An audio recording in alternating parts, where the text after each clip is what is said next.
Digitalpianos für Einsteiger. In dieser Testreihe werfen wir einen Blick auf das Kawai ES120, welches der Nachfolger vom ES110 ist. Du kannst dich vielleicht erinnern, ist schon eine Weile her. Ist ein bisschen her, aber ich erinnere mich noch, ja. Also, hier haben wir ganz ähnliche Voraussetzungen wie beim ES110, aber so leichte Verbesserungen. Die erste kann man schon hier im Bedienfeld sehen, das sieht also ein bisschen schicker aus. Also hat man was dran gedreht. Dann ist die Tastatur überarbeitet, gucken wir uns gleich noch im Einzelnen an. Und natürlich wurde auch an den Klängen geschraubt. Davon gehe ich mal aus, bei einem neuen Gerät. Lass hören.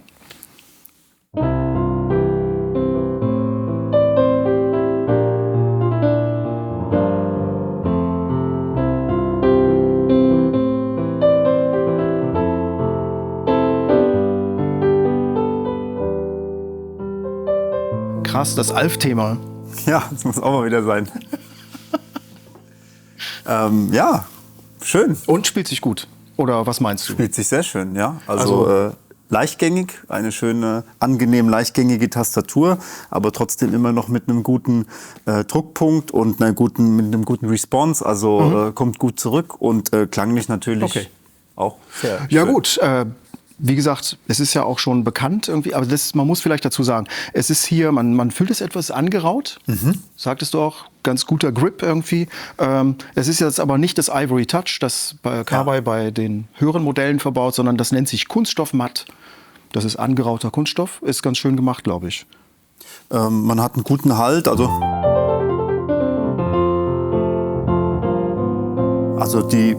der Grip ist gut und es macht Spaß zu spielen und man kommt gut in die Tastatur rein und auch klanglich passt das natürlich auch gut zusammen, ja.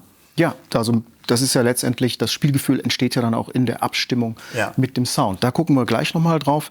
Eine Sache zu der Tastatur vielleicht noch, die ist überarbeitet worden, auch hinsichtlich der Tastengeräusche. Da sind ja immer wieder Leute irritiert davon, dass so ein Digitalpiano Geräusche von sich gibt, wenn man drauf spielt. Aber es ist ja klar, dass es eine Hammermechanik ist. Ja, es lässt sich halt nicht vermeiden und man muss hier natürlich auch sehen, dass es hier doch auch preislich sehr, wir sind nicht in Sphären jenseits der 1.000 Euro, sondern deutlich unter 1.000 Euro und man muss natürlich da irgendwie einen Kompromiss eingehen, aber ich finde, dass es sich hier auch noch immer noch, finde ich, ganz gut im Rahmen hält. Ne? Also das stört nicht. Ja.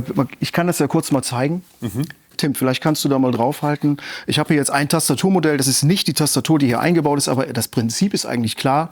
Wenn man die Taste bewegt, das wissen viele nicht, dann werden hier im Inneren unterhalb der Taste so Hammergewichte bewegt und die schlagen tatsächlich auch hier hinten an. Das kann man direkt sehen.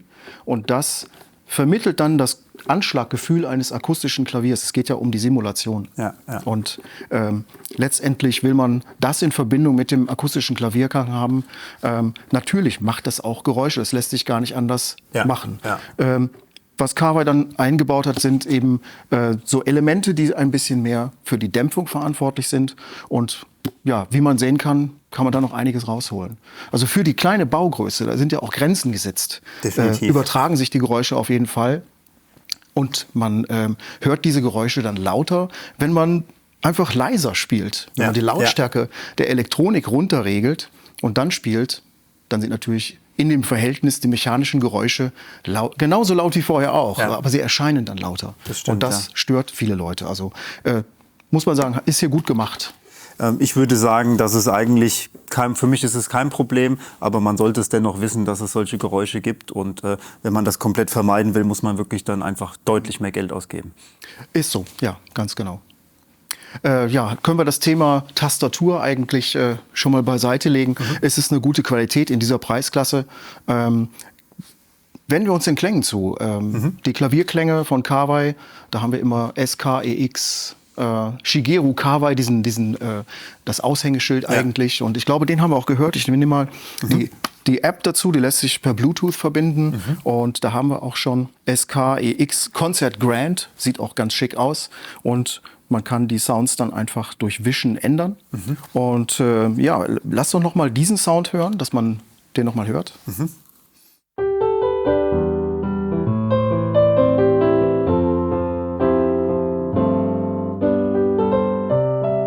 Sehr ausgewogener, schöner Flügelsound eigentlich.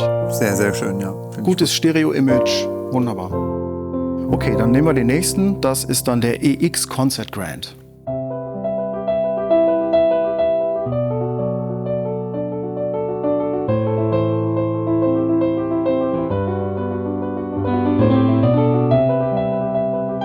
Schon ein bisschen anders, auch vom Spielgefühl. Ja.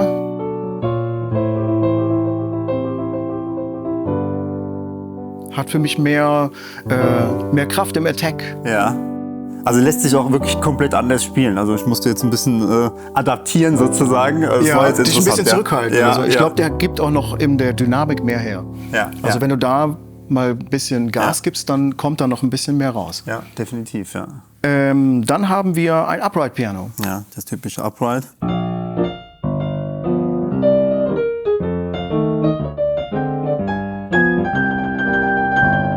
Ja.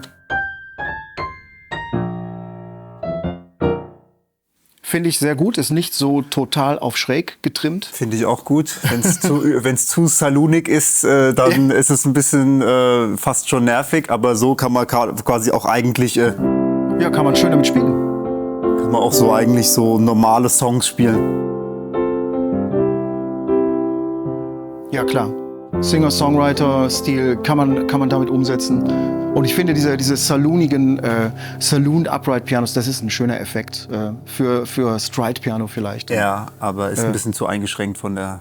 Funktioniert einmal. Ja, das stimmt, ja. Okay.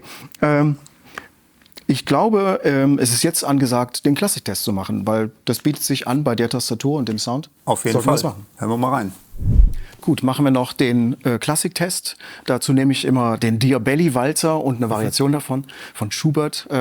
Das eignet sich ganz gut. Ich bin kein Klassikexperte. Ich benutze das zum Testen, um die Anmutung von Klassik zu haben. Und ja, die beiden, die haben so verschiedene Artikulationen und da kann man sehr gut raushören, wie ein Klavierklang eigentlich funktioniert. Dieser Diabelli-Walzer, der wird ein bisschen expressiv gespielt.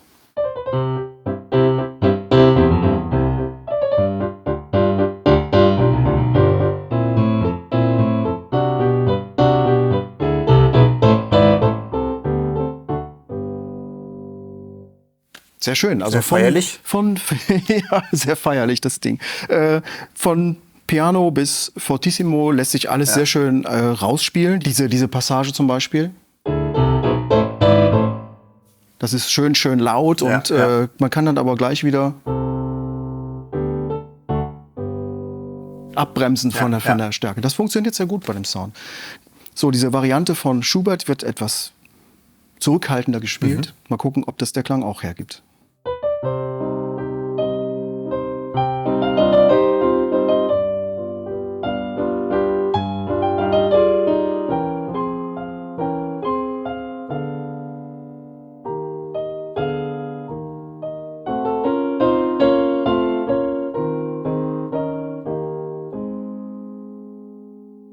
War nicht so ganz korrekt, aber letztendlich von der Umsetzung her funktioniert es. Ja. Also ich finde es interessant zu hören und zu sehen, dass es doch man kann sehr präzise spielen. Also wie du sagst, von laut auf leise in ganz kurzer Zeit und die Tastatur macht's mit, aber der Klang macht's auch mit und das ist ja oft das Problem. Das ist entscheidend. Du spielst was und dann merkst du, dass der Klang nicht nachzieht aus irgendwelchen Gründen, weil der Halt zu lang ist oder die Attack von dem Spielen irgendwie nicht so kommt, wie du es denkst und es passt extrem gut zusammen, finde ich. Genau, das ist hier sehr homogen gelöst.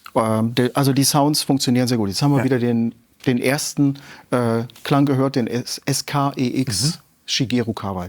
Finde ich, das ist ein schöner Sound, der in vielen, vielen Kawai-Pianos verbaut ist und in auch verschiedenen Varianten. Das hat mit der Klangerzeugung zu tun, dieses Harmonic Imaging.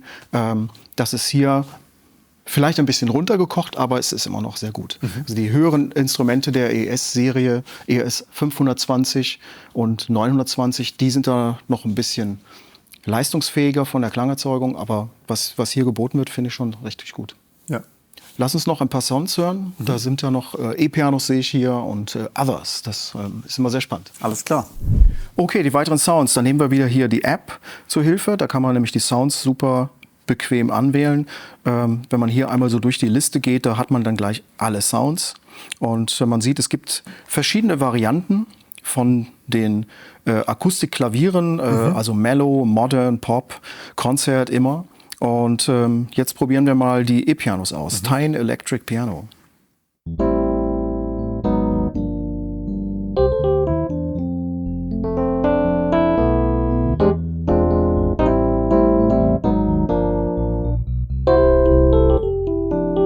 Klassischer E-Piano-Sound. Gut, klingt cool. Ja, finde ich sehr cool. Auch hier in den Bässen kommt er sehr cool.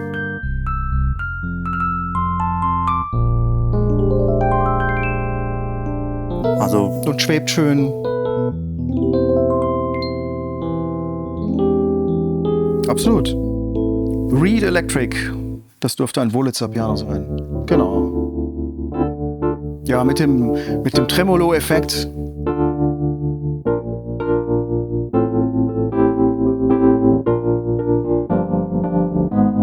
Sehr, sehr schön. super. Es gibt noch ein zweites davon. Ah, das ist so auf härter getrimmt. Okay, ein bisschen spezieller Effekt. Ja, speziell rockig, würde ich sagen. Modern Electric. Auch so ein Klassiker. Ja, die 80er rufen.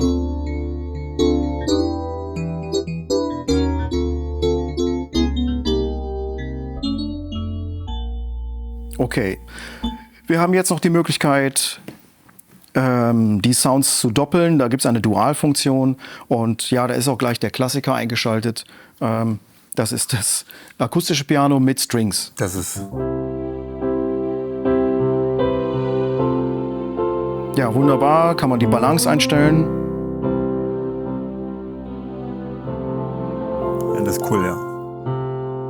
Und schön butterweich, die Streicher rein. Ja. Gut, aber man könnte natürlich auch jetzt hier in der E-Piano-Ecke gucken und den Concert Grand mit einem Fender Rhodes mischen. Ja, ja. Lass mal hören, wie das klingt. Achso, haben wir schon? Ja.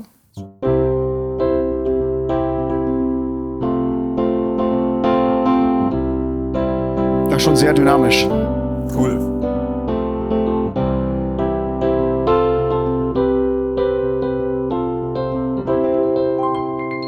Sehr schön. Ja, schon, macht schon Spaß, ja. Ja, absolut.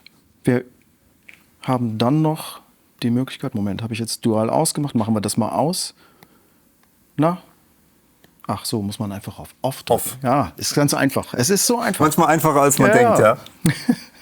Gut, weil ich habe hier gesehen, da gibt es für die akustischen Klänge noch den Virtual Technician, selbst bei dem kleinen Modell. Okay. Das ist so ein Alleinstellungsmerkmal von den Kawai-Pianos, finde ich, weil hier kann man dann diese ganzen Klangdetails wie Saitenresonanzen, Dämpfergeräusche, das kann man nochmal im Einzelnen einstellen. Aber hier gibt es dann so vorgefertigte Presets erstmal, Noiseless, da sind diese ganzen Geräusche raus. Manche sind davon irritiert, Ja, dann kann man es ja. eben rausnehmen. Oder Deep Resonance, dann hat das jetzt mehr Resonanzen. Ja.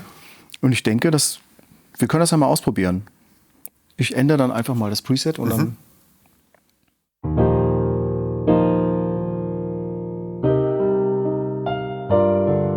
Das Deep Resonance hört man sofort. Ja. Ne?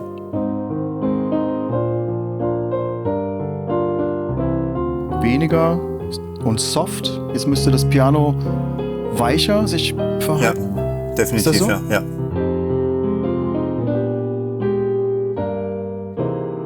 Also das finde ich schon ist eine tolle Möglichkeit. Weil wir haben jetzt keine Touch-Curve oder so verändert, sondern einfach nur das Klangverhalten von diesem Sound. Ja. Ja, also dafür, dass es natürlich auch, man darf den Preis nicht aus dem Auge behalten, also dass sie das jetzt auch in die Einstiegs-Keyboards eigentlich reinmachen. Kawai ist natürlich wirklich eine Riesensache. Das gab es vor ein paar Jahren nur bei den Top-Modellen. Genau. Und du kannst da wirklich den Klang schnell in erheblicher Weise verändern, ohne ein Profi zu sein, ohne jetzt genau zu wissen, was man macht. Da kann man erstmal diese Presets benutzen und dann, wenn man dann noch mal tiefer einsteigen möchte, dann gibt es auch noch hier String Resonance, Ja, ja, Damper ja. Noise, Damper Resonance, Key-Off-Effekt, Fallback Noise, das kann man alles einstellen.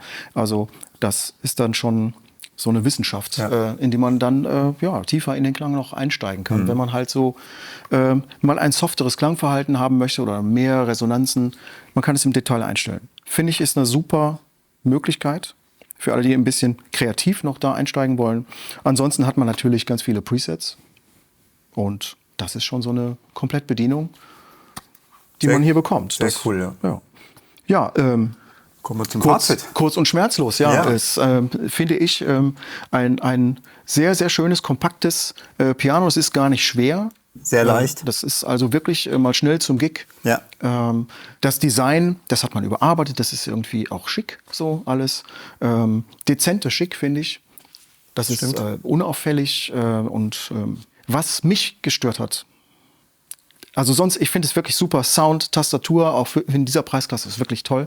Was mich gestört hat, ist diese Kleinigkeit. Das ist der Sustain-Schalter, den man da eigentlich anschließt. Das wollte ich dir ersparen und habe dann gleich ein vernünftiges Pedal dran geklemmt. Dafür muss man auch nicht viel Geld ausgeben. Also sowas gibt es unter 20 €. Ja. Aber das finde ich schon frech. Also gerade weil man hier ja auch schon ein bisschen mehr Geld ausgibt in dieser Klasse. So ein Schalter. Und ich finde halt so eine Tastatur, die so gut ist, mit so einem guten Klang, macht eigentlich auch noch Sinn mit einem ordentlichen Sustain-Pedal. Finde ich auch. Man will ja wirklich richtig spielen und klar funktioniert das, aber Piano-Feeling hat das nicht so. Auf gar keinen Fall. Also wenn man sich dafür entscheidet, was man aus gutem Grunde tun kann, dann direkt gleich Pedal mit dazu kaufen. Gleich mit einplanen, ist einfach so. Ja. Aber ansonsten, ich bin sehr zufrieden. Macht mega Spaß zu spielen. Guter Klang, gute Sounds, gute Bedienbarkeit über die App. Das ist eine sehr schöne Neuerung. Das ist auch die Änderung, eine Verbesserung zum Vorgängermodell, dass diese App nun auch kompatibel ist zu diesem Piano. Und die gibt es für iOS und Android-Geräte. Kostenlos kann man die laden und verbindet sich über Bluetooth ganz einfach. Super. So, letzte Frage an den Klavierlehrer. Ist es für den Klavierunterricht geeignet? Ist es für Einsteiger und Anfänger zu empfehlen? Absolut. Kann man auf jeden Fall uneingeschränkt Einsteigern empfehlen. Genauso wie einige, die wieder anfangen wollen. Oder auch Leute, die schon ein bisschen besser spielen können. Aber auch für Leute, die live gerne spielen und einen Gig haben, einen Auftritt haben, als Zweitkeyboard zum Beispiel. Aber auch als günstige Stage-Piano-Lösung auf jeden Fall. Absolut, finde ich auch. Das würde mir auch total Bock machen, auf der Bühne damit zu spielen. Super.